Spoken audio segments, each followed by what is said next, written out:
Avec une série de 5 matchs sans victoire et seulement 2 unités glanées, Guingamp doit désormais regarder dans le rétroviseur avec une avance sur la zone rouge réduite à 1 point simplement. Les hommes de Comboiré doivent retrouver leur vertu à domicile pour capitaliser et venir à bout de cette équipe montpelliéraine, 8e avec sa meilleure défense du championnat.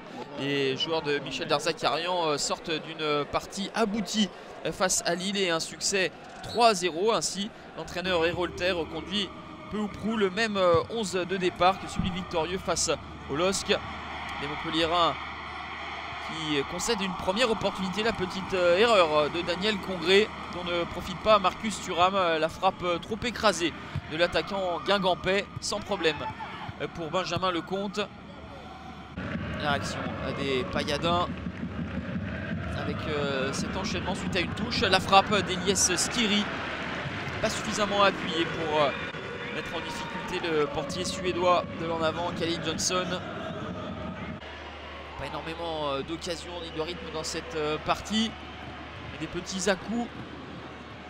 Martins Pereira, le dépassement de fonction du latéral guingampais et la frappe qui s'envole au dernier moment. Bonne lecture, bonne appréciation de Benjamin Lecomte. Les Montpelliérains avaient marqué 3 buts quasiment sur contre-attaque avec des facultés de projection rapide. C'était encore le cas ici avec Casimir Niga, quelque peu excentré, qui ne parvient pas à tromper la vigilance de Khaled Johnson. 0-0 à la pause. Partie globalement équilibrée, avec des Guingampais peu dangereux finalement. Et Michel Darzacarian se dit qu'il y a peut-être un coup à jouer. C'est pourquoi, à l'heure de jeu, le technicien montpelliérain effectuera 2 changements avec les sorties de Ninga et de Sio, avec les entrées de Camara et Mbenza. Et ce sont justement ces 2 joueurs qui s'illustrent. La déviation de la tête de Souleymane Camara et Isaac Mbenza qui perd son duel face à Khaled Johnson. La défense guingampaise qui avait joué le hors-jeu, mais pas de position illicite pour l'attaquant belge. Montpellier est mieux dans ce deuxième acte avec de l'envie et des velléités offensives à l'image de cette frappe de Junior Sambia.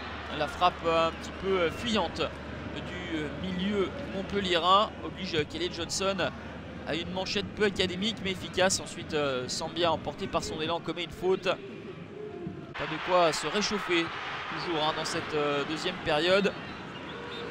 Parce qu'on va rester là, 0-0 score final. Une nouvelle fois, Montpellier a affiché une solidité, rassurant pour Michel Darzacarian avant de recevoir l'OM. Guingamp pour sa part n'a pas su réussir le match parfait pour récupérer les points perdus à l'extérieur et se retrouve dans une situation délicate avec 1 point d'avance seulement sur le barragiste lillois.